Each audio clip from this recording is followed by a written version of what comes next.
Welcome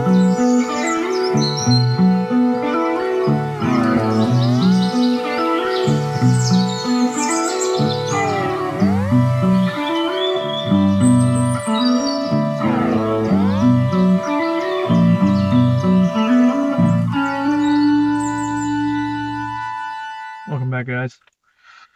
I'm Keith. This is what really matters. And I've noticed I chew gum in a lot of my videos. And I'm sure, without a shadow of a doubt, that it bothers the fuck out of people. I get it. I understand. But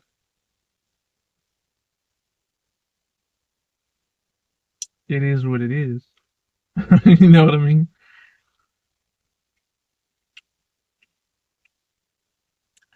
So last night, I went to a concert, seen some bands. There's some local bands, and the cover charge was only like $5. And so I wanted to get out the house and go do something.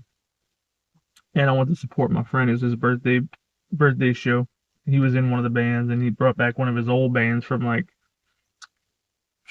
damn near 20 years ago, just for the show. And so it was a reunion of sorts, and I kind of just wanted to support him. And he's a solid dude. And again, $5, get out the house, and yeah, it was a no-brainer. But so I went there, kind of just enjoying the live music energy, enjoying the music in general, just being out. And I couldn't help but notice there was this young couple in front of me. If I had to guess, they're anywhere between 15 to 16 years old, something like that, in between those years, 15, 16. They were really young, but they were enjoying themselves. They were, enjoying the music. They were dancing and just being themselves, but you could tell, like, about the looks in their face and their body language, that they were feeling that puppy love, you know what I mean? And anyone who has ever felt that puppy love early on in their life, I know for sure I was one of those people. Excuse me. I know for sure I was one of those people who had felt that puppy love back in the day. My first ever love, it was a doozy, And if you experience that type of love, then you know how potent and strong that love is, because I think as a young person, this is probably the first time they've been in a relationship with someone to this level, to this extent, to where they feel like they're almost one with the other person, almost like there's one being, there's not a separation between the two. Just because during those times you just head over heels, and you're probably going through puberty at the time also, so that kind of aids to that feeling as well. But the fact that you can just lean on this other person and they lean on you, and you can't be separated because you feel like the world's ending if you're not with that person, that type of experience. And I could see it in them, and my heart went out to them in a positive way, because that's a great feeling to have, and I understand it because, like I said, I've come from that before, and so I get it, I understand what that feels like. But it also just made me look into the future a little bit for them, and as opposed to, like, not as opposed to, but in regards to, as like, that's not gonna last, just because, for one, they're young, super young, and like they have a lot of experience left in this life. Like, they've probably not experienced so much. Sorry, I can't speak. They probably haven't experienced much in this life, and there's still so much yet to experience, and so much to become and grow. And the people that they are right now, most likely that's not going to be the people they are in a few years from now. People get older, people change, people pivot, people just grow in general, and it's not in a negative or a positive way. They just grow, and they don't stay the same. No one stays the same. Well, people do stay the same, but even the people that relatively stay the same throughout their lives still have nuances about them that change as the years go by. And so when they're in relationships in very early ages, in those type of puppy love situations where the other person can't do wrong, well, what happens there is, like, you do grow, like I said. And what happens whenever you want your space? Like right now, you don't want your space. You want to be in that person's space all the time. Like you want to be attached to that person at the hip. You know, whenever that other person isn't around, you feel like your life's about to end. You feel like you don't know what to do. You feel like you're lost. But I think it's because it goes back to that oneness feeling. They think that their being is one, but I'll go to something that Bhagwan Sri Rajneesh, aka Osho, had said. If you know who he is, if not, I recommend you search him up and look into him and his teachings and his wisdom. But he talks about how it creates the illusion of one being, but all it is soul and soul being as close as you can to one another. And even though like the outer perimeter is touching, the souls are touching, you can't permeate in between the souls. You can't become one soul. You can only stay as one. You are only one soul. Nothing and no one else can penetrate your soul, just as you can't do the same for someone else's soul. And so by that theory alone, you can't be one. You can only be as close to being as one, and that's that. But then how long does that last? You know, what does the longevity of that look like? Because you're close, but then as you get older and you get more wiser, you become your own person, and there's things about this other person you don't like that you once loved. Same goes for the other person looking at you in that same light. And there's times where you want to get rid of this other person. Now you want your own space, right? Maybe both people start feeling that, and then you realize, okay, well, maybe this isn't true love. And then if the relationship doesn't, if the relationship ends, and if it inevitably ends, for one or maybe both of the people, that's also going to feel like a dagger. Like a dagger almost is like, myself, I'm dying because my persona, who I believe myself to be, who I see myself as, is so connected to this other person and has been for so long that I don't know what I look like, and I don't know who I am without this other person. So you kind of come to this death in a way, this personality death. When in reality, though, if you could just turn your awareness at the point of that end of that, in the end of that relationship, you could just turn your awareness inwards to yourself.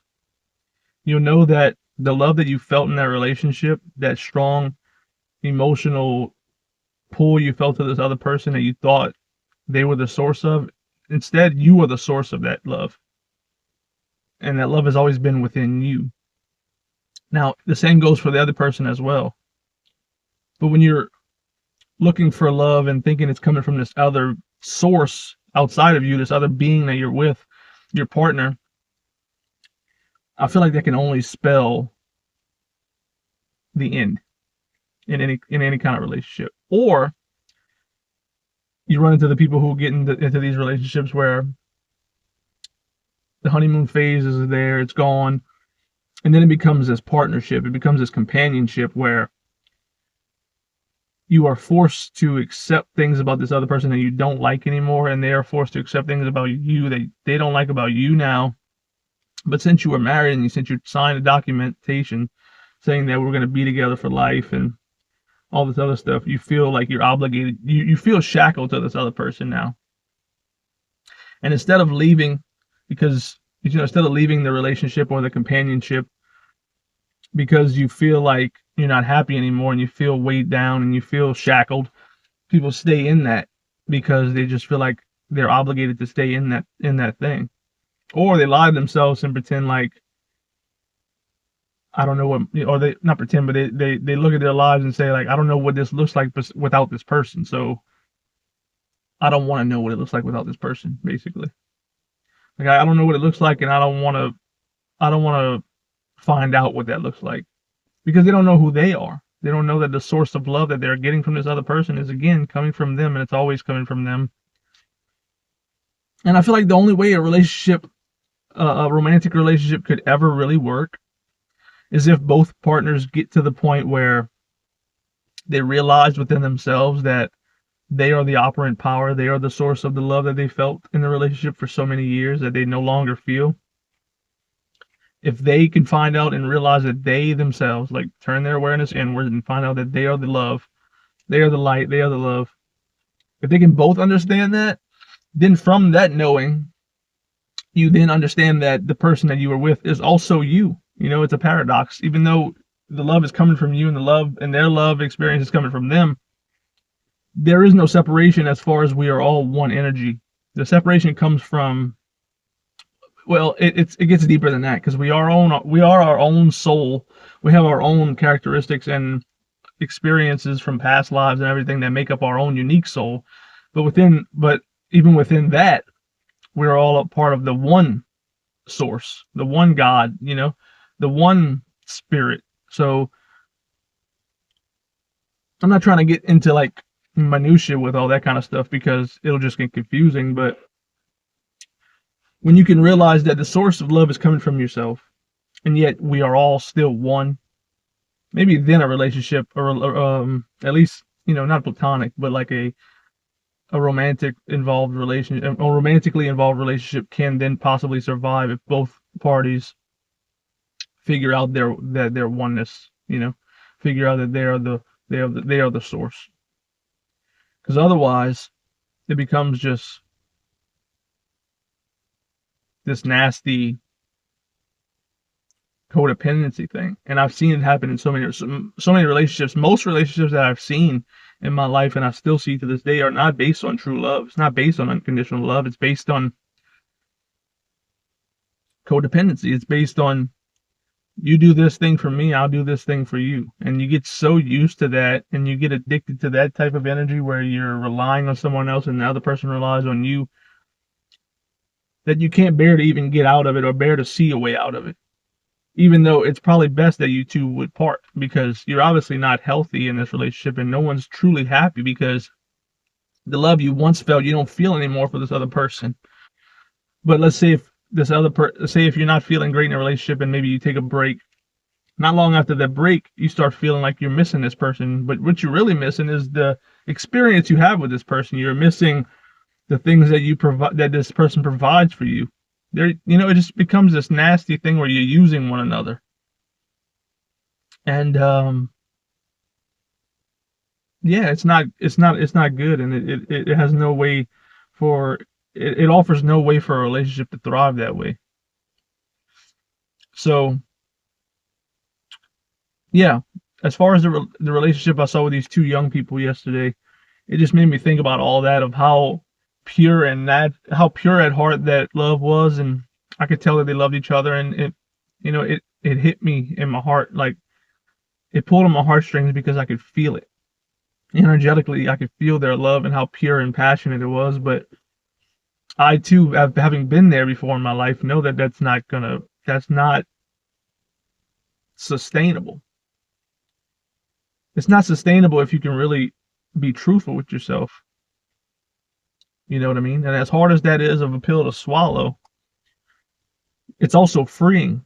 And it also offers endless amounts of peace when you realize that you can live without someone else. That's the biggest joke I've ever heard, is like, I can't bear to live without this person. Do you know you've been living so long without them before you even met them? And also, you come into this experience alone. Sure, you're birthed from another human being. Sure, you're made up of two other human beings' DNA and genetics and all that kind of stuff. But when you come out, sorry, I had a hair on off. When you come out the womb, you're here alone. When you die alone. Even if you're with someone else, unless you two die in a tragic accident where you both die at the same time, you're gonna die alone. You're not gonna die with this other person. You're not gonna take this other person with you. You come in it alone, you die alone. And even if you're in a relationship, the love, again, that you're experiencing is coming from yourself. So therefore, you don't need this other person. I'm not saying it's bad to not experience romantic relationships. I feel like it is good to experience them in it, because it offers so much growth when you realize who you really are. when you get into these relationships, you have the facade of who you think you are, but that stuff slowly dwindles and dies away when you're in these relationships for so long, and you no longer match. You grow apart. And to be truthful and honest with you and the person you're with, to be like, okay, this is no longer serving me or you anymore, so it's probably best to hang it up, you know. But how many people go through that understanding, and how many people are really that honest with themselves? Being truthful here, not many. Not many that I've seen. We all have to go through these. If you do choose romantic relationships in this life, we all have to go through these trials and these moments of bullshitting ourselves for the sake of a relationship continuing on, even though it's inevitably going to end. We just can't grasp it, and we can't accept that in the moment we should. And so we let these relationships go on longer than they should, doing more damage than they should. But yeah, this all just came to me it's like I seen their now and I seen their future all in one moment. And I was just being so engrossed by all of it. And it made me it resonated with me because, again, I've experienced all this, and just from my experience and knowing how that goes and how it's brought me onto my life's journey and the path of knowing who I am, or the path that I'm still on to self-realization. That was a giant turning point in my life, was when I realized that. It was a turning point. Without that experience, without that understanding and knowing of what was really going on and who I really was, without any of that, I'd probably still be in a relationship that I don't love, but I'd have to continue it because I'm scared to death of not being in it, when in reality, when you understand what it is and you can let go of the relationship, that's the most freeing thing you can do, to understand that you're the source, you're the source of that love. It's just so freeing, so rewarding, so freeing. But yeah, that's all for today's video, guys. Just want to talk a little bit about that, a little bit about love, a little bit about relationships. Comment, let me know what you think about what I'm saying here. And again, I'm not saying, I just want to hammer home the thing that I don't think these romantic relationships are bad, and I don't think they can never not work. I think that there is a possibility for it to work, but it's incredibly rare, and it requires self-realization to an extent from both parties. And it also takes the willingness to work through a lot of things. And yeah, I wish that for everybody. But is it going to happen? I don't know. It's up to you. But again, thank you for watching the video. Until next time, catch you later. Peace, guys.